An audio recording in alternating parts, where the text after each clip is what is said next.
রক্ত সংবহন তন্ত্র যে কোনো চাকরির পরীক্ষার জন্য এই টপিকটা খুবই গুরুত্বপূর্ণ। বারংবার এখান থেকে প্রশ্ন দিয়ে দেয়। সামনে পিএসসির পরীক্ষা রয়েছে, ফুড এসআইয়ের পরীক্ষা রয়েছে, এসএসসির বিভিন্ন পরীক্ষা রয়েছে, রেলওয়ের নোটিফিকেশন বেরোচ্ছে, তো প্রচুর পরীক্ষা রয়েছে। তো আজকে আমরা এই টপিকটার উপরে প্রিভিয়াস ইয়ারে বিভিন্ন পরীক্ষায় আসা 50টা গুরুত্বপূর্ণ প্রশ্ন সলভ করি। চলো দেখে নিই প্রথম প্রশ্ন আমাদের কি রয়েছে। দেখো প্রথম প্রশ্ন রয়েছে, কুমিরের হৃৎপিণ্ডের ড্যাশ প্রকোষ্ঠ রয়েছে, মানে কুমিরের হৃৎপিণ্ডের ভেতরে কতগুলো প্রকোষ্ঠ রয়েছে জানতে চেয়েছে। আমরা জানি কুমির একটা কি না সরীসৃপ প্রাণী, তাই তো, জলচর প্রাণী। তাহলে যে কোনো সরীসৃপ প্রাণীর দেহে 3টে প্রকোষ্ঠ থাকে, তাদের হৃৎপিণ্ডের ভেতরে 3খানা প্রকোষ্ঠ থাকে, কিন্তু কুমির হচ্ছে ব্যতিক্রম, যার দেহে কিনা 4টে প্রকোষ্ঠ রয়েছে। কতগুলো প্রকোষ্ঠ আছে? 4টে। মানুষের দেহে কতগুলো প্রকোষ্ঠ আছে? হৃৎপিণ্ডের ভেতরে 4টে প্রকোষ্ঠ আছে। কি কি আছে? ডান অলিন্দ, ডান নিলয়, বাম অলিন্দ, বাম নিলয়। এবং কুমিরের দেহেও 4টে প্রকোষ্ঠ রয়েছে। সরীসৃপ প্রাণীর দেহে 3টে প্রকোষ্ঠ পাওয়া যায়, এবং হচ্ছে তোমার মাছের দেহে হচ্ছে তোমার 2খানা প্রকোষ্ঠ পাওয়া যাচ্ছে। পেয়ে গেলাম আমরা। পরের প্রশ্নে চলে আসছি। বলেছে লোহিত রক্তকণিকার জন্য শরীরের কোন অংশ দায়ী? লোহিত রক্তকণিকার জন্য আমাদের শরীরের কোন অংশ দায়ী, মানে কোথা থেকে লোহিত কণিকা উৎপন্ন হয় জানতে চেয়েছে। সঠিক উত্তর হয়ে যাবে আমার অস্থি। ভালো করে বললে আমার এখানে বলতে হবে যে বোন ম্যারো, অস্থি মজ্জা, ঠিক আছে। অস্থি মজ্জা কথাটা দিলে ভালো হতো। অস্থি মজ্জা ইংলিশে বলে বোন ম্যারো, ঠিক আছে। সেখান থেকে কি উৎপন্ন হচ্ছে? আরবিসি উৎপন্ন হচ্ছে। আরবিসি মানে কি? আরবিসি মানে আমাদের আরবিসি কলেজ না, আমাদের একটা নৈহাটিতে আরবিসি কলেজ রয়েছে, ঠিক আছে, ঋষি বঙ্কিমচন্দ্র কলেজ, ঠিক আছে। তাহলে ওটা না, এখানে আরবিসি মানে কি হচ্ছে না রেড ব্লাড কর্পাসেল, মানে হচ্ছে লোহিত রক্তকণিকা। এর কাজ কি? এর কাজ হচ্ছে সারা দেহে অক্সিজেনকে পরিবহন করা, সারা দেহের মধ্যে অক্সিজেনকে বয়ে নিয়ে যাওয়া। এর কাজ উৎপন্ন হচ্ছে কোথা থেকে? লাল অস্থিমজ্জা, আমাদের যে বোন ম্যারো রয়েছে সেখান থেকে উৎপন্ন হচ্ছে আমাদের লোহিত কণিকা। এর রং লাল হয় কেন? এর রং লাল হওয়ার কারণ হচ্ছে হিমোগ্লোবিন থাকে বলে। হিমোগ্লোবিনের ভেতর কি রয়েছে? আয়রন পাওয়া যায়। আয়রনের থাকার জন্য হিমোগ্লোবিন কি হচ্ছে? লাল হচ্ছে, এবং হিমোগ্লোবিন থাকার জন্য আমাদের রক্তের রং কি হচ্ছে? লাল হয়ে যাচ্ছে। পরের প্রশ্নে চলে আসছি। বলেছে নিচের কোন রক্তের গ্রুপকে ইউনিভার্সাল রিসিভার বলা হয়? ইউনিভার্সাল রিসিভার কাকে বলা হচ্ছে? মানে বাংলায় বললে সার্বজনীন গ্রহীতা। রিসিভার মানে রিসিভ করছে, সার্বজনীন গ্রহীতা, এবং ডোনার হচ্ছে সার্বজনীন দাতা হয়। তাহলে সার্বজনীন গ্রহীতা কাকে বলা হচ্ছে? সার্বজনীন গ্রহীতা বলা হচ্ছে এবি পজিটিভকে। এবি পজিটিভকে বলা হচ্ছে তোমার সার্বজনীন কি বলা হচ্ছে? গ্রহীতা বলা হচ্ছে। এভাবে মনে রাখতে পারো যে এবি পজিটিভ। এবি পজিটিভ মানে কি হচ্ছে? আমরা আগে জানতাম কি যে এবি কে হচ্ছে তোমার আমাদের সার্বজনীন গ্রহীতা বলা হয়, কিন্তু এখন আবার এবি পজিটিভ এবি নেগেটিভ দিয়ে দিচ্ছে অপশানের মধ্যে। তখন গুলিয়ে যায় ছেলেপেলের মধ্যে, আমি এবি পজিটিভে ক্লিক করব না এবি নেগেটিভে ক্লিক করব। তখন তোমাকে মনে রাখতে হবে নিচ্ছে সার্বজনীন হচ্ছে তোমার গ্রহীতা। নিচ্ছে মানে কি হচ্ছে? ওর দেহে রক্ত কি হচ্ছে না গ্রহণ করছে, রিসিভ করছে, রিসিভার, ঠিক আছে, পজিটিভ হচ্ছে। ভাবো কিছু নিলে পারে কি হচ্ছে? প্লাস বেড়ে যাচ্ছে, বাড়ছে, ঠিক আছে। তার মানে হচ্ছে রিসিভার মানে পজিটিভ, এবং এর সঙ্গে সঙ্গে মনে রাখবে ডোনার। ডোনার মানে কি হচ্ছে? ও দিচ্ছে মানে ওর থেকে লস হচ্ছে, তাই তো। লস হচ্ছে মানে মাইনাস হচ্ছে, তাহলে ও মাইনাস হচ্ছে সার্বজনীন দাতা হয়ে যাচ্ছে। ও মাইনাসকে বলবো আমরা সার্বজনীন দাতা। আর যদি মাইনাস প্লাস না দেওয়া থাকে তাহলে তো সোজাই ওকে বলা হচ্ছে সার্বজনীন দাতা, একে বলা হচ্ছে এবিকে সার্বজনীন গ্রহীতা।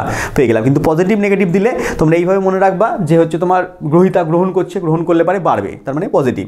আর দিলে মাইনাস হবে, মাইনাস হলে পারে কি হচ্ছে তোমার নেগেটিভ, তার মানে হচ্ছে ও নেগেটিভ হচ্ছে সার্বজনীন দাতা, আর গ্রহণ করছে এবি পজিটিভ হচ্ছে তোমার সার্বজনীন গ্রহীতা। এতদূর ক্লিয়ার হয়ে গেল। পরের প্রশ্নে চলে আসি।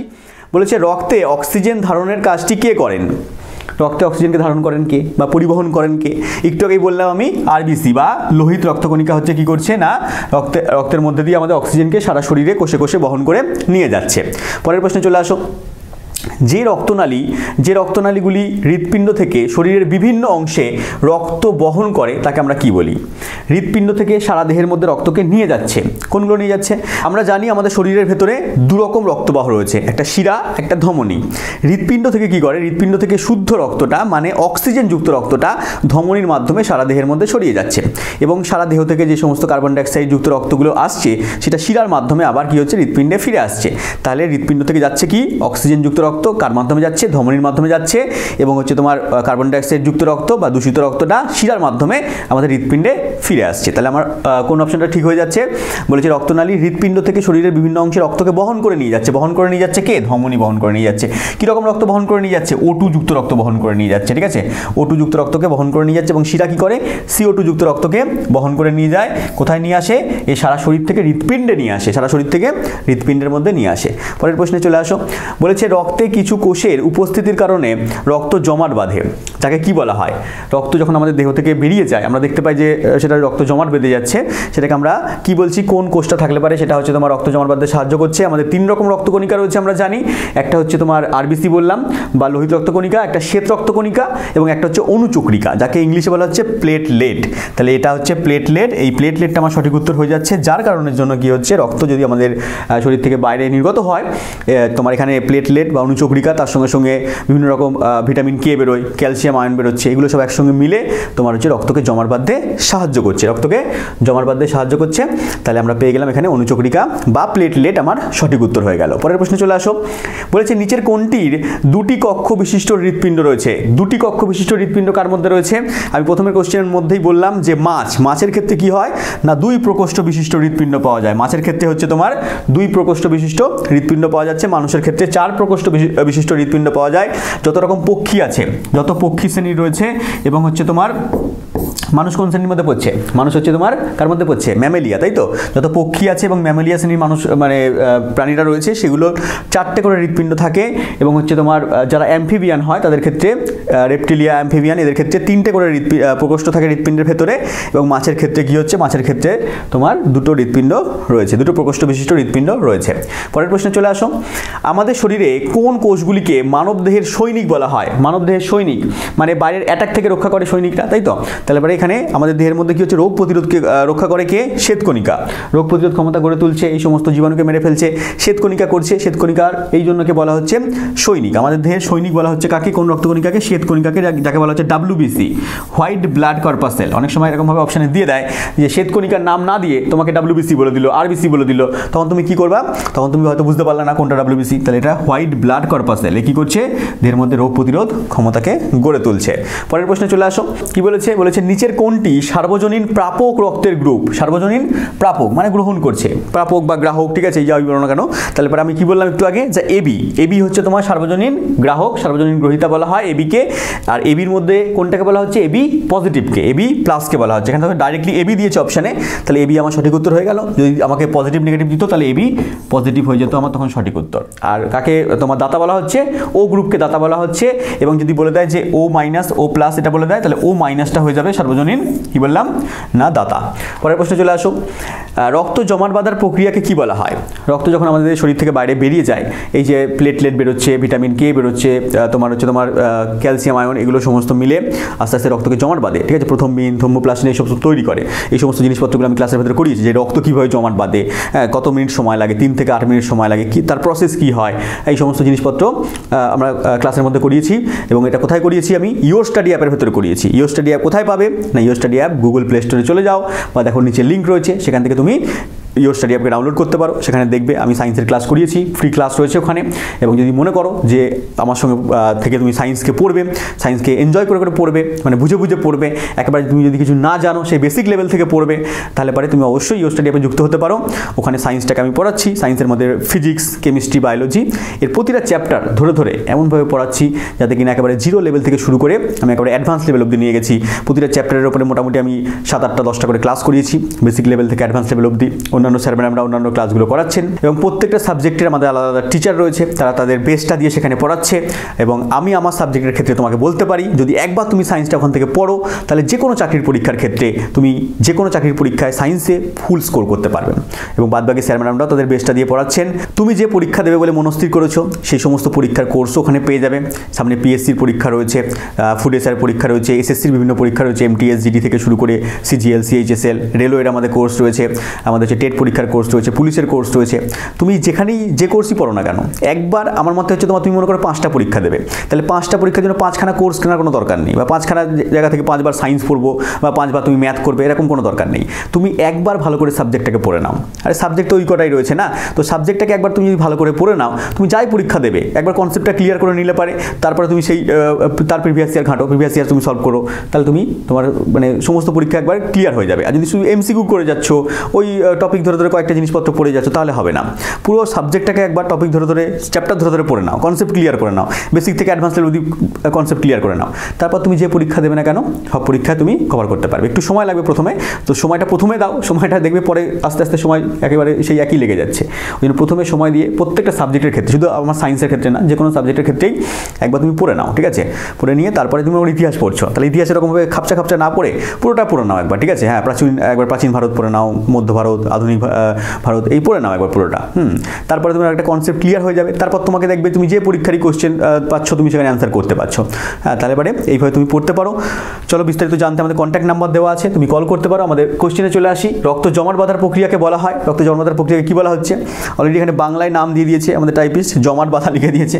এটাকে ইংলিশে বলবো, ইংলিশে এখানে নাম ছিল কোয়াগুলেশন বলা হয়, ঠিক আছে? কোয়াগুলেশন, ঠিক আছে? এটা মনে রাখবে যে ইংলিশে নামটা অনেক সময় দিয়ে দেয়, তখন তোমাকে এই জমাট বাঁধা দেবে না, তখন কোয়াগুলেশন দিয়ে দেবে। তখন তোমাকে বলতে হবে যে রক্ত জমাট বাঁধার যে প্রক্রিয়া তার নামটা হচ্ছে কোয়াগুলেশন। পরের প্রশ্নে চলে আসছি। বলেছে মানবদেহে একমাত্র পেশি যেটির উভয় প্রান্তে সংযোগ নেই। মানবদেহের কোন পেশিটার উভয় প্রান্তে সংযোগ নেই, এক প্রান্তে সংযোগ রয়েছে, জানতে চেয়েছে এটা। তাহলে কোনটা হবে এখানে? বুঝতেই পারছো, আমাদের জিভ রয়েছে। তাহলে জিভের দেখবে এক প্রান্তে কি রয়েছে, আমাদের কাঁটা রয়েছে, তাই তো? এক প্রান্ত খোলা রয়েছে, এক প্রান্তে সংযোগ নেই, সেই জন্য আমি কথা বলতে পারছি। জিভ নড়ছে, টং টং করে কথা বেরোচ্ছে। জিভ কেটে দিলে আর আমি তখন কথা বলতাম, তুমি শুনতে পেতে না। পরের প্রশ্নে চলে আসো। হজমের শেষে যে শক্তি নির্গত হয় তাকে কি বলা হয়? হজমের শেষে কি শক্তি নির্গত হয়? আমরা যখন খাবার দাবার খাচ্ছি, খাবার দাবার খাওয়ার পরে সেটা হজম হচ্ছে, জটিল খাদ্যটা আস্তে আস্তে ভাঙছে, বিভিন্ন উৎসেচকের মাধ্যমে ভাঙছে, তোমরা জানো। তাহলে সেগুলো পেটের ভিতরে যাচ্ছে আস্তে আস্তে, সেগুলো থেকে যে শক্তিটা উৎপন্ন হচ্ছে সেটা হচ্ছে তোমার রাসায়নিক শক্তি উৎপন্ন হচ্ছে, এটিপি আমরা যাকে বলি, অ্যাডিনোসিন ট্রাইফসফেট। তাহলে রাসায়নিক শক্তিরূপে সেটা মুক্ত হচ্ছে, উৎপন্ন হচ্ছে, তারপরে বিভিন্ন শক্তিতে রূপান্তর হয়ে যাচ্ছে, ঠিক আছে? পরের প্রশ্নে চলে আসো। বলেছে নিচের কোন প্লাজমা প্রোটিন রক্ত জমাট বাঁধার সাথে জড়িত? রক্ত জমাট বাঁধার জন্য কোন প্লাজমা প্রোটিনটা কাজে লাগে? আমাদের রক্তের ভেতরে আমরা তিনখানা তোমার কণিকা বললাম, একটা ডাব্লিউবিসি, একটা আরবিসি, একটা হচ্ছে অনুচক্রিকা বললাম। এছাড়াও আছে হচ্ছে তোমার কি রয়েছে, একটা রয়েছে রক্ত রস, যাকে আমরা প্লাজমা বলছি।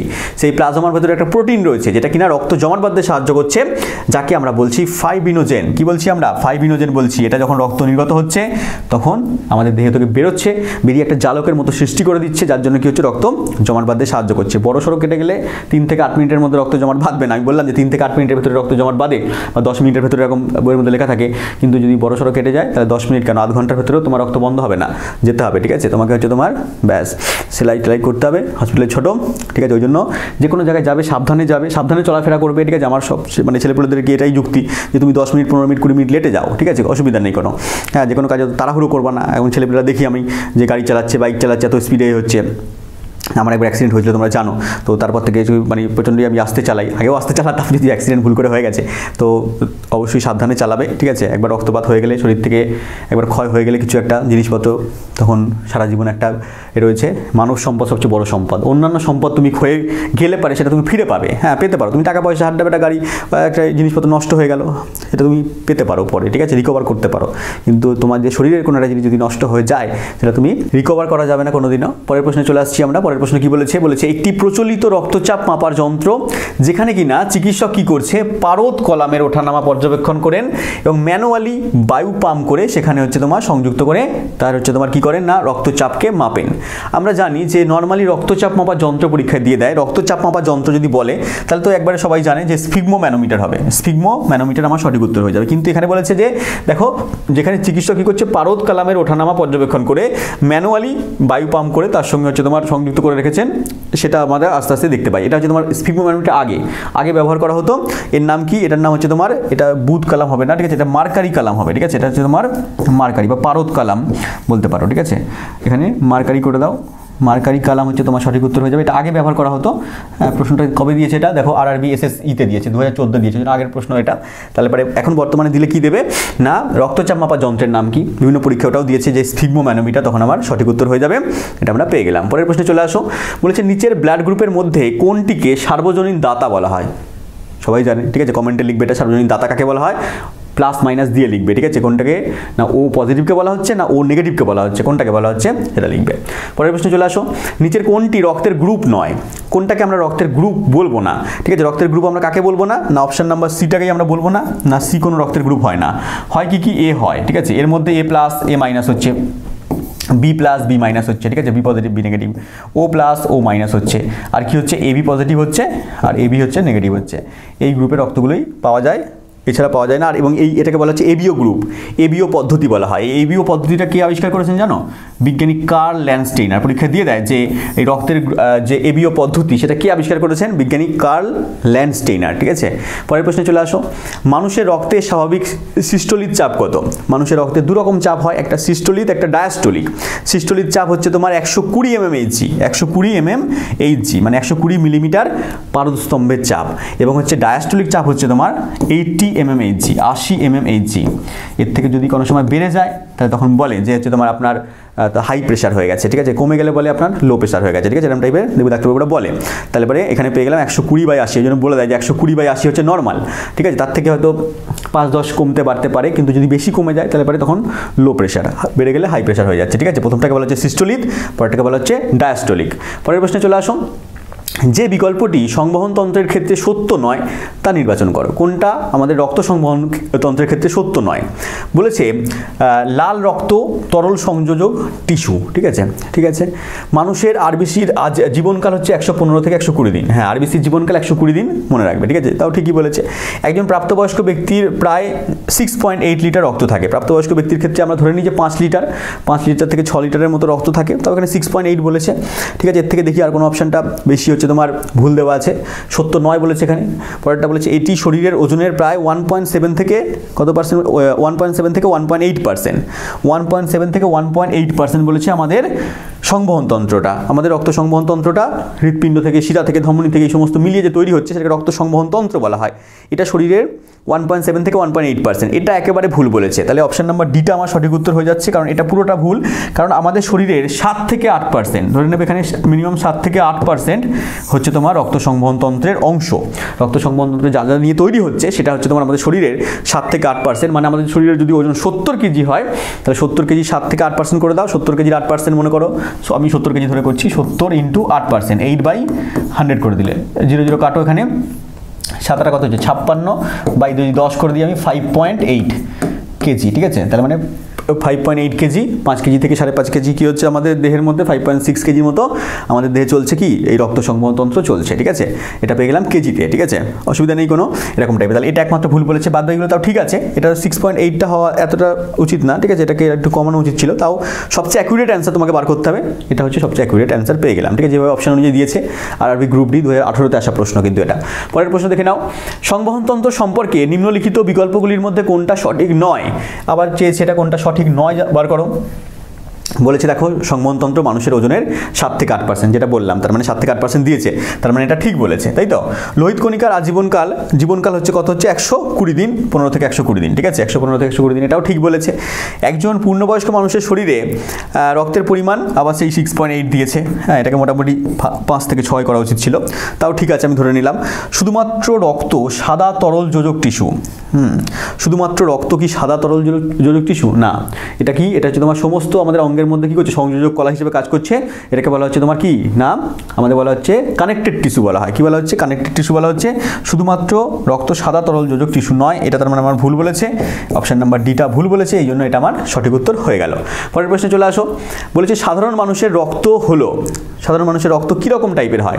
সাধারণ মানুষের রক্ত হচ্ছে তোমার সামান্য একটু ক্ষারীয় টাইপের হয়, সামান্য একটু ক্ষারীয় টাইপের হয়। এই জন্য এর যে পিএইচ হয়, পিএইচের মানটা 7-এর থেকে একটু বেশি হয়। 7 থেকে ধরে নাও 7.8, এর মধ্যে তোমার পিএইচের ভ্যালু হচ্ছে। পিএইচের ভ্যালু যখন 7-এর থেকে বেশি হয় তখন কি হয় না ক্ষারীয় হয়, 7-এর থেকে কম হলে অ্যাসিটিক হয়, এবং 7 হলে কি হয়? 7 হলে হচ্ছে তোমার সেটা না ক্ষারীয় না অ্যাসিটিক, প্রশম হচ্ছে, ঠিক আছে। যেমন জলের পিএইচ 7, ওই জন্য জল না অ্যাসিটিক না ক্ষারীয়, জল হচ্ছে প্রশম দ্রবণ। কিন্তু এই যে আমার রক্ত রয়েছে ওটা 7.7-এর থেকে একটু বেশি হয়, অনেক বইতে লেখা আছে 7.4, অনেক বইতে 7.5, ওই জন্য বলে দিয়েছি 7 থেকে 7.8-এর মধ্যে হয়। পরের প্রশ্ন দেখে নাও। বলেছে রক্ত একটি তরল ম্যাট্রিক্স যার নাম আরবিসি, ডাব্লিউবিসি এবং প্লেটলেটগুলি সাসপেন্ড করা হয়। সাসপেন্ড মানে বাদ দিয়ে দেওয়া হয়, ঠিক আছে, ইংলিশ নাম কিছু জুড়ে দিয়েছে না। তাহলে এখানে কি করা হয়, বাদ দেওয়া হয়, মানে আরবিসি, ডাব্লিউবিসি এবং হচ্ছে তোমার প্লেটলেট মানে হচ্ছে অনুচক্রিকা, এগুলো বাদ দিলে বাদ বাকিটাকে কি বলা হয়, বাদ বাকিটাকে একটু আমি বললাম প্লাজমা বলা হয়, কি রক্তের প্লাজমা বলা হচ্ছে, বাদ বাকি অংশটাকে রক্তরস, রক্তরসের মধ্যে কি রয়েছে প্লাজমা বলা হচ্ছে। তারপরে তরল একটা রক্ত একটা তরল ম্যাট্রিক্স থাকে যার নাম হচ্ছে তোমার, যার নাম কি জানতে চেয়েছি, যেটা হচ্ছে আরবিসি, ডাব্লিউবিসি এবং প্লেটলেটগুলো বাদ দিয়ে, এগুলো বাদ দিয়ে আর কি রয়েছে এর মধ্যে, প্লাজমা রয়েছে, ঠিক আছে। আর দূর আমার ক্লিয়ার হয়ে গেল। পরের প্রশ্নে চলে আসো, একজন সুস্থ মানুষের রক্তচাপ কত? বললামই 120/80, ঠিক আছে, 120/80 mmHg পেয়ে গেলাম। প্রথমটা কি সিস্টোলিক, পরেরটা কি ডায়াস্টোলিক। পরের প্রশ্নে চলে আসো, যে প্রযুক্তি আল্ট্রাসাউন্ড তরঙ্গের প্রতিফলন ব্যবহার করে হৃৎপিণ্ডের ছবি তৈরি করা হয়, হৃৎপিণ্ডের ছবি তৈরি করার জন্য দেখবে কি করে, হৃৎপিণ্ডের ঠিকমতো হার্টবিট ঠিকমতো হচ্ছে কিনা, হ্যাঁ তোমাকে কি করতে বলে না, ইকোকার্ডিওগ্রাফি করতে বলে, ইকোকার্ডিওগ্রাফি যেটাকে আমরা ইসিজি বলি, তাই তো, ইসিজি বলা হচ্ছে, এটা করানো হয়। এটা হচ্ছে হৃৎপিণ্ডের এই সমস্ত হার্টবিট, এই সমস্ত গ্রাফ তোলা ওঠানামা করে, সেই সমস্ত জিনিসপত্র ডাক্তারবাবুরা দেখে এরকমভাবে দেখবে, এরকমভাবে ওঠানামা করছে, ঠিক আছে, এরকমভাবে বার করছে তারা। পরের প্রশ্নে চলে আসো, বলেছে রক্তের কোন উপাদান খাদ্য, CO2 এবং নাইট্রোজেন বজ্র পরিবহন করছে? আমাদের রক্তের মধ্যে অক্সিজেনকে পরিবহন করছে কে? অক্সিজেনকে পরিবহন করছে বললাম আরবিসি, এবং সেখান থেকে যে সমস্ত বজ্র পদার্থ উৎপন্ন হচ্ছে, যেমন হচ্ছে তোমার এই যে রক্তের হচ্ছে উপাদান খাদ্য, CO2 এবং হচ্ছে তোমার নাইট্রোজেন ঘটিত যে পদার্থগুলো অ্যামোনিয়া, ইউরিয়া, এগুলো উৎপন্ন হচ্ছে, এগুলোকে পরিবহন করে কে নিয়ে যাচ্ছে? প্লাজমা নিয়ে যাচ্ছে, ঠিক আছে, রক্তরস বা প্লাজমা রস এরা হচ্ছে তোমার পরিবহন করে নিয়ে আসছে। আমরা এটা পেয়ে গেলাম। পরের প্রশ্নে চলে আসি, মানবদেহের পিএইচ স্তর কত? ঠিক আছে, পিএইচ মানে একটু আগে আমি বললাম পিএইচ স্কেলের মধ্যে স্তর হচ্ছে 7 থেকে মোটামুটি 7.8 ধরে নেওয়া হচ্ছে, অনেক বইতে 7.3, অনেক বইতে 7.4 এরকম দেওয়া থাকে। 7-এর একটু বেশি থাকে, 8-এর বেশি হবে না, ঠিক আছে, 8-এর বেশি যাবে না, কারণ সামান্যই ক্ষারীয় হয়। পরের প্রশ্নে চলে আসো, একটি মানবদেহের পিএইচ পরিসীমা কত? মানবদেহের, এটা রক্তের পিএইচ হবে, মানবদেহের পিএইচ না, মানবদেহের মোটামুটি রক্তের পিএইচের পরিসীমা করে দাও, এটা মানবদেহের রক্তের পিএইচের পরিসীমা কত হচ্ছে? ওই 7-এর থেকে একটু বেশি বললাম, তাহলে 7-এর থেকে একটু বেশি কোথায় আছে? 7.35 থেকে, দেখো এখানে দিয়ে দিচ্ছি অপশানটা, তখন তাহলে 7.35 থেকে 7.45, তাহলে এটা আমরা সঠিক উত্তর পেয়ে গেলাম অপশান অনুযায়ী 7.35 থেকে 7.45। পরের প্রশ্নে চলে আসো, রক্তের এই উপাদানগুলির মধ্যে কোনটি অক্সিজেনকে পরিবহন করে? কে পরিবহন করে অক্সিজেনকে? অলরেডি তোমরা জানো না, দেখো আরবিসি দিয়েছে, বললাম না অপশানে অনেক সময় আরবিসি, ডাব্লিউবিসি এরকম দিয়ে দেয়, তখন তুমি পাবে না খুঁজে, লোহিত কণিকা, শ্বেতকণিকা পাবে না, আরবিসি ডাব্লিউবিসিকে তোমাকে জানতে হবে, এটা মানে হচ্ছে এটা মানে হচ্ছে ডাব্লিউবিসি মানে শ্বেতকণিকা, এটা মানে হচ্ছে লোহিত কণিকা। পরের প্রশ্নে চলে আসো, একজন প্রাপ্তবয়স্ক মানুষের হার্টের গড় ওজন কত? হার্ট মানে হচ্ছে তোমার হৃৎপিণ্ড, হৃৎপিণ্ডের গড় ওজন কত হয়? হৃৎপিণ্ডের গড় ওজন মোটামুটি ধরে নেওয়া হয় প্রাপ্তবয়স্ক মানুষের ক্ষেত্রে 300 গ্রাম। কত ধরে নেওয়া হয়? 300 গ্রামের মতো ধরে নেওয়া হয়। অনেক বইতে 280 গ্রাম, অনেক বইতে 320 গ্রাম এরকম দেওয়া থাকতে পারে। মোটামুটি এখানে অপশান অনুযায়ী যেটা হচ্ছে 300 গ্রাম আমার সঠিক উত্তর, ঠিক আছে। পরীক্ষা হয়তো অনেক সময় দিয়ে দিল যে 310 গ্রাম অপশানে দিয়েছে, তখন বলে স্যার তো 300 গ্রাম করেছেন, তাহলে কোশ্চেন কি ভুল দেওয়া আছে? না, তখন তুমি 310 গ্রাম করে দেওয়া। অনেক বইতে 280 গ্রাম দেওয়া আছে অপশানের মধ্যে কাছাকাছি, তখন তুমি 280 গ্রাম অ্যান্সার করবে, ঠিক আছে। হ্যাঁ, এরকম 280 গ্রাম 300 গ্রাম থাকবে না, 280 থাকলে পরে 250 একটা থাকবে, একটু দূরে দূরে থাকবে, ঠিক আছে। এইভাবে তুমি বুদ্ধি করে করবা। পরের প্রশ্নে চলে আসো, ড্যাশ টিস্যু রক্তনালীর ব্যাস পরিবর্তন করে? কোন টিস্যুটা হচ্ছে রক্তনালীর ব্যাসকে পরিবর্তন করতে পারে? কোন পেশিটা হবে? আমার পেশি, ঠিক আছে, পেশি রয়েছে এখানে, বা মাসেলস, ঠিক আছে, এটাকে ইংলিশে বলে মাসেলস। তাহলে মাসেলস পেশিগুলো বা টিস্যুগুলো যেগুলো রয়েছে সেগুলো কি করছে না, আমার হচ্ছে তোমার রক্তনালীর যে ব্যাস মানে শিরা ধমনির যে ব্যাস সেগুলোকে পরিবর্তন করতে পারে, ঠিক আছে। ধমনির ব্যাসটা মোটা হয়, শিরার ব্যাসটা হচ্ছে তোমার পাতলা হয়, যেন শিরা দিয়ে হচ্ছে তোমার জোরে রক্ত যায়, এবং ধমনি দিয়ে হচ্ছে তোমার আস্তে আস্তে রক্ত যাচ্ছে, মানে তোমার ওই জন্য বলে না যে ধমনি কেটে গেলে ফিনকি দিয়ে রক্ত বেরোয়, ঠিক আছে, এখানে স্পিড বেশি, শিরা কেটে গেলে গল গল করে রক্ত বেরোয়, ঠিক আছে। তারপরে একটু কালচে টাইপের রক্ত হয়, এবং শিরার ক্ষেত্রে কালচে হচ্ছে, ধমনির ক্ষেত্রে তোমার পুরো লাল রঙের টকটকে লাল রঙের রক্ত হচ্ছে, কারণ অক্সিজেন বহন করে নিয়ে যাচ্ছে বলে, আর এবারে CO2 বহন করে নিয়ে আসছে বলে ওখানে হালকা কালচে টাইপের রক্ত বেরোয়। পরের প্রশ্নে চলে আসো, বলেছে রক্তের একটি অংশ যাতে 92% জল থাকে, বাকি 8% থাকে প্রোটিন, খনিজ পদার্থ, হরমোন, এনজাইম, অন্যান্য পদার্থ, তাকে আমরা কি বলবো? তাকে আমরা আর কিছু বলবো না, রক্তরস বলবো বা প্লাজমা রস বলবো, ঠিক আছে। অপশন নাম্বার ডি আমার সঠিক উত্তর হয়ে গেল। পরের প্রশ্নে চলে আসো, মানুষের মধ্যে আরবিসির কাজ কি? আরবিসির কাজ কি? অক্সিজেনকে বহন করে নিয়ে যাওয়া। কোন অপশানে দেওয়া আছে? প্রথম অপশানে দেওয়া আছে, শরীরের কোষে কোষে অক্সিজেনকে সরবরাহ করে নিয়ে যাওয়া।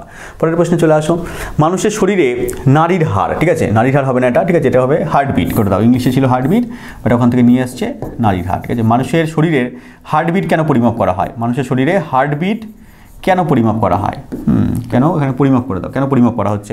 কারণ হার্টের কার্যকারিতাকে পরিমাপ করার জন্য, হার্টের কার্যকারিতা ঠিকমতো চলছে কিনা, হার্টের কার্যকারিতা কীভাবে মাপতে হয় না, মিনিটে মোটামুটি 72 বার। একজন প্রাপ্তবয়স্ক মানুষের ক্ষেত্রে 72 বার হচ্ছে তোমার হার্টবিট হচ্ছে। অনেক বইতে 60 বার, 60 থেকে 80 বার এরকম দেওয়া থাকে, ধরে নেওয়া থাকে 60 থেকে 80 ধরে নেবে, নর্মাল হচ্ছে, কোনো সময় কমে কোনো সময় বাড়ে। অ্যাভারেজ হচ্ছে তোমার 72 বার, অ্যাভারেজ হচ্ছে মিনিটে 72 বার। কত? মিনিটে 72 বার। ঘন্টায় কত হচ্ছে তোমার? 24 ঘন্টা কত হচ্ছে বার করে নেবা গুণ করে, তাহলে মিনিটে মোটামুটি অ্যাভারেজ 72 বার। আর নর্মালি হচ্ছে কোনো সময় কমে কোনো সময় হচ্ছে তোমার বাড়ে, ঘুমানোর সময় একটু কমে, তাহলে 60 থেকে মোটামুটি 80 বার মতো আমাদের হার্টবিট হতে থাকে, ঠিক আছে? এটা আমরা পেয়ে গেলাম। পরের প্রশ্নে চলে আসো। সাধারণ মানুষের হৃদস্পন্দন গড়ে প্রতি দিয়ে দিচ্ছে। সাধারণ মানুষের ক্ষেত্রে কী হচ্ছে গড়ে? বললাম যে 60 থেকে 80, এখানে 60 থেকে কত দেওয়া আছে? 60 থেকে 100 দেওয়া আছে, দিয়েছে অপশানে 60 থেকে 100, তাহলে 60 থেকে এখানে 100 করে দেবে। এনটিপিসিতে আসা প্রশ্ন 2018 প্রশ্ন দিয়েছে, তাহলে এটা আমরা পেয়ে গেলাম 60 থেকে মোটামুটি কত? 100 পেয়ে গেলাম, ঠিক আছে? অনেক বইতে 60 থেকে যদি 80 দেয়, 60 থেকে 80 করে দেবে। যদি 72 বার বলে তাহলে 72 করে দেবে। নর্মালি অনেক বইতে যে অ্যাভারেজ বলে যদি গড়ে বলে দেয়, অ্যাভারেজ এখানে গড়েই বলে দিয়েছে নাকি? হ্যাঁ, গড়ে বলে দিয়েছে, কিন্তু দিয়েছে 60 থেকে 100, তাহলে এটাই করে দেবা। এরকম থাকে অপশানের মধ্যে, যে কোনো ওরা হয়তো অন্য বইকে ফলো করেছে, এরকমভাবে অ্যান্সার দিয়ে দিয়েছে। 60 থেকে 100 পেয়ে গেলাম। মানবদেহের কোন অঙ্গে এনজিওপ্লাস্টি করা হয়? এনজিওপ্লাস্টি কোন অঙ্গে করা হচ্ছে না? আমাদের হৃদয়ের ভেতরে, ঠিক আছে? আমাদের যে হার্ট রয়েছে, তাহলে আমাদের হৃদয়ে যদি কোনো প্রবলেম হয়ে যায় তখন কী করা হচ্ছে? এনজিওপ্লাস্টি করা হচ্ছে। নর্মালি তোমার যদি হার্টে ভাবলে আমার একটুখানি মনে দুঃখ লেগেছে, ঠিক আছে, আমার একটুখানি হার্ট হচ্ছে তোমার ব্রেক হয়ে গেছে, তাহলে পরে আমি একটু এনজিওপ্লাস্টি করে আসি, তাহলে এমনিভাবে হবে না। ওরকম হার্টের প্রবলেম হলে তাহলেই হবে। তোমার এই সমস্ত মনে ব্যথা বেদনায় এনজিওপ্লাস্টি করবে না ডাক্তারবাবুরা। চলো, ওটার জন্য অন্য ওষুধ খেতে হবে। ওটার জন্য কী খেতে হবে? টনিক খেতে হবে, যাকে বলা হচ্ছে লাফিং টনিক, N2O গ্যাস, ঠিক আছে? লাফিং গ্যাস খেতে হবে। পরের প্রশ্নে চলে আসো। দেওয়া আছে নিচের কোনটি মানুষের রক্তে উপস্থিত একটি পিগমেন্ট যা ফুসফুস থেকে শরীরের সমস্ত অংশে অক্সিজেন বহন করে? তাহলে এটাও সঠিক উত্তর কি হবে? অক্সিজেনকে বহন করে নিয়ে যাচ্ছে মানে আরবিসি। আরবিসি মানে কি? আরবিসির মধ্যে কী রয়েছে? হিমোগ্লোবিন রয়েছে। দেখো এখানে আরবিসি দেয়নি, এটা চালাক আছে এটা, ঠিক আছে? আরবিসি না দিয়ে কী দিচ্ছে? হিমোগ্লোবিন দিয়ে দিচ্ছে। তাহলে হিমোগ্লোবিন সঠিক উত্তর হবে, কারণ আরবিসির ভেতরে হিমোগ্লোবিনই আছে, তাই তো হিমোগ্লোবিনই বহন করে নিয়ে যাচ্ছে, এটা পেয়ে গেলাম। পরের প্রশ্নে চলে আসো। মানুষের মধ্যে নিচের কোনটির অক্সিজেনের প্রতি উচ্চ সম্পর্ক রয়েছে? অক্সিজেনের সঙ্গে একটা ওতপ্রোত সম্পর্ক রয়েছে। কার সঙ্গে? বারবার ফোন করে, আসুন দাদা আপনাকে হচ্ছে তোমার চলুন ঘুরতে নিয়ে যাই। তাহলে পরে কে রয়েছে এখানে? হিমোগ্লোবিন। হিমোগ্লোবিন কার মধ্যে রয়েছে? আরবিসির মধ্যে রয়েছে। সে হচ্ছে অক্সিজেনকে ডাকে, কাছে ডাকে, ঠিক আছে? হ্যালো চলো না ঘুরতে যাই, তাহলে বলে তাকে ঘুরতে নিয়ে চলে যাচ্ছে। কোথায়? কোষে দিকে পাঠিয়ে দিচ্ছে। পরের প্রশ্নে চলে আসো। হিমোগ্লোবিনের নিচের কোন ধাতু বিদ্যমান? হিমোগ্লোবিনের মধ্যে কোন ধাতু রয়েছে যার জন্য রক্তের রং লাল হচ্ছে? কি রয়েছে? আয়রন রয়েছে। তাহলে হিমোগ্লোবিনের মধ্যে আমরা পেয়ে গেলাম আয়রন, যার সংকেত হচ্ছে Fe, পেয়ে গেলাম আয়রন। পরের প্রশ্নে চলে আসো। আচ্ছা, আমাকে কমেন্টে লিখবে, ঠিক আছে, হিমোসায়ানিন এর জন্য কী রঙের রক্ত হয়? ঠিক আছে, হিমোগ্লোবিনের জন্য রক্তের রং লাল হচ্ছে, ঠিক আছে? আর কোন কোন প্রাণীর দেহে হিমোসায়ানিন রয়েছে? চিংড়ি জাতীয় প্রাণী, এগুলোর দেহে কী রয়েছে? হিমোসায়ানিন থাকে, এবং হিমোসায়ানিনের জন্য ওদের রক্তের রং কীরকম হয় আমাকে কমেন্টে লিখবে। পরের প্রশ্নে চলে আসছি। হিমোগ্লোবিন পাওয়া যায় কোথায়? রক্তে, ঠিক আছে? অস্থিতে, ঘামে, এগুলোতে পাওয়া যাবে না, রক্তের মধ্যেই আমাদের হিমোগ্লোবিন পাওয়া যাচ্ছে, আরবিসির মধ্যে পাওয়া যাচ্ছে। পরের প্রশ্নে চলে আসছি। হিমোগ্লোবিনে কোন প্রোটিন থাকে? হিমোগ্লোবিনে নামের মধ্যে রয়েছে haemoglobin, haem plus globin, globin protein আছে, globin protein, option number B সঠিক উত্তর। পরের প্রশ্নে চলে আসো। এখানে মানুষের রক্তের প্লেটলেট নিঃসরণ রক্ত জমাট বাঁধতে সাহায্য করে।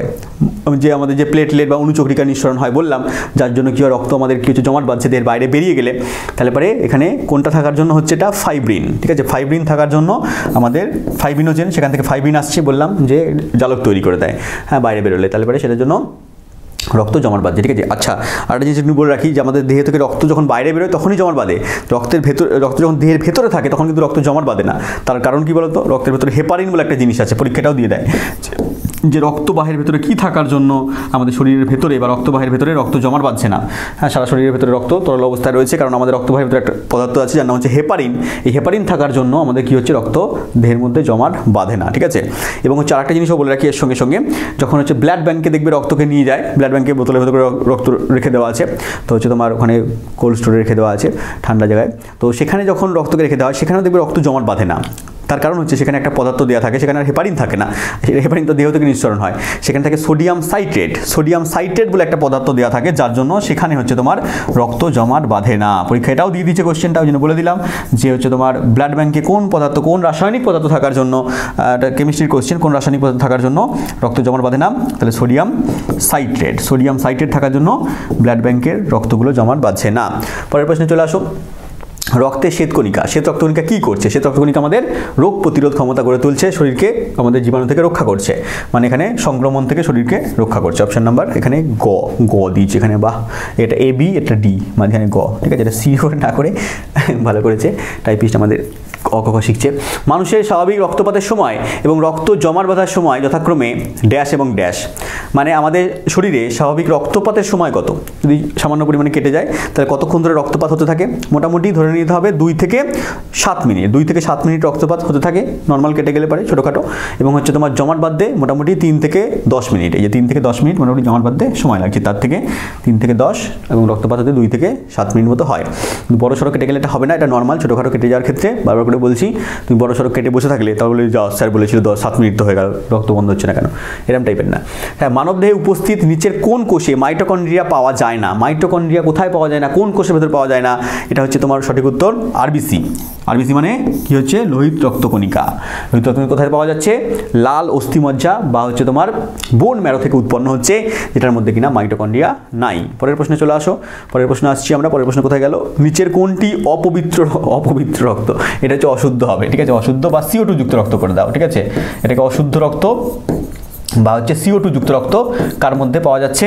এটা হচ্ছে পালমোনারি ধমনী, যাকে আমরা বলছি কি ফুসফুসীয় ধমনী, বাংলায় বলা হচ্ছে কি ফুসফুসীয় ধমনী। এই ফুসফুসীয় ধমনীর ভেতরে, এমনি ধমনীর ভেতরে কি হচ্ছে? ফুসফুসীয় ধমনী, এটা করে দেবা। ফুসফুসীয় ধমনীর ভেতরে কি পাওয়া যাচ্ছে? এটা CO2 যুক্ত রক্ত পাওয়া যাচ্ছে। এমনি ধমনীর ভেতরে ধমনীর মধ্যে দিয়ে অক্সিজেন যুক্ত রক্ত বাহিত হয়, কিন্তু ফুসফুসীয় ধমনীর ভেতর দিয়ে কি হচ্ছে? কার্বন ডাইঅক্সাইড যুক্ত রক্ত বাহিত হচ্ছে।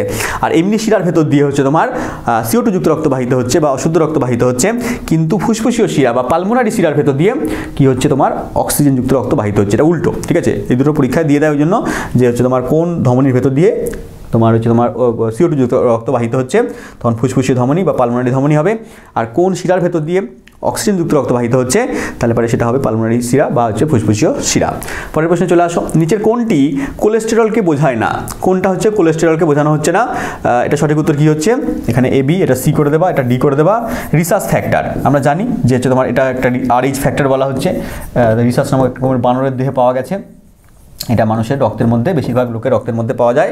এই রিসার্চ ফ্যাক্টরটা কোনো কোলেস্টেরল নয়, এটা একটা প্রোটিন, এটা একটা প্রোটিন, ঠিক আছে। পরের প্রশ্নে চলে আসো, মানবদেহের নিচের কোন অঙ্গে সাইনোভিয়াল, ঠিক আছে, সাইনোভিয়াল হবে, সাইনোভিয়াল নোড থাকে? মানবদেহের কোন অঙ্গে সাইনোভিয়াল নোড রয়েছে? আমাদের হার্টের ভেতরে বা হৃদয়ের ভেতরে আমাদের কি রয়েছে? হৃৎপিণ্ডের ভেতরে এখানে সাইনোভিয়াল নোড পাওয়া যাচ্ছে। পরের প্রশ্নে চলে আসছি, AB এবং O ব্লাড গ্রুপ সিস্টেম কে আবিষ্কার করেন? ঠিক আছে, প্রথমেই বলে দিয়েছি এগুলো কে আবিষ্কার করেন, অপশন নাম্বার দেখবে, কমেন্টে আমাকে লিখবে কে হবে সঠিক উত্তর, ঠিক আছে। ABO পদ্ধতি আবিষ্কার করেছেন। একজন প্রাপ্তবয়স্ক মানুষের কত লিটার রক্ত থাকে? মোটামুটি বললাম যে 5 থেকে 6 লিটার। তাহলে অপশন নাম্বার এখানে কোনটা হবে? তুমি ভাববে যে অপশন নাম্বার B দেবো না D দেবো, ঠিক আছে, কোনটা হবে না? এখানে D কে করে দেবো। যখন 5, 6 দুটোই থাকবে তখন মোটামুটি 5 লিটার আমার সঠিক উত্তর হয়ে যাচ্ছে, ঠিক আছে। যদি 5 থেকে 6 থাকে পরীক্ষা, তখন 5 থেকে 6 করবা, তাহলে আমরা পেয়ে গেলাম আজকে। চলো আমাদের লাস্ট প্রশ্ন রয়েছে, আর একটা প্রশ্ন বাকি রয়েছে, দেখি কি বলছে। বলেছে নিচের কোনটি হৃৎপিণ্ডের কার্যকারিতাকে আরও যথাযথভাবে বর্ণনা করছে? আমরা বললাম যে হৃৎপিণ্ডের কার্যকারিতাকে কে বর্ণনা করছে বা কোন গ্রাফের সাহায্যে আমরা দেখতে পাচ্ছি না? ইকোকার্ডিওগ্রাফ, তাই তো, ইকোকার্ডিওগ্রাফ ECG। কোনটা সঠিক উত্তর হবে? তাহলে আমার ইকোকার্ডিওগ্রাফ করে দেবো, ইকোকার্ডিওগ্রাফ ECG, এটা আমার সঠিক উত্তর হয়ে গেল। তাহলে আজকে আমরা 50টা প্রশ্ন সলভ করলাম রক্ত সংবহনতন্ত্র থেকে। আশা করছি এই 50খানা প্রশ্ন তুমি বুঝলে, এগুলো তোমাকে দ্বিতীয়বার পড়তে হবে না। যদি পরীক্ষার হলে ডাইরেক্টলি প্রশ্ন দিয়ে দেয় তখন আমার ক্লাসের কথা মনে করবে এবং মুচকি মুচকি হাসবে, সঠিক উত্তর করে দিয়ে আসবে। চলো দেখা হচ্ছে এরকম কোনো ইম্পর্টেন্ট টপিক নিয়ে আবার নতুন ক্লাসে, ততক্ষণ ভালো থেকো। থ্যাংক ইউ, জয় হিন্দ।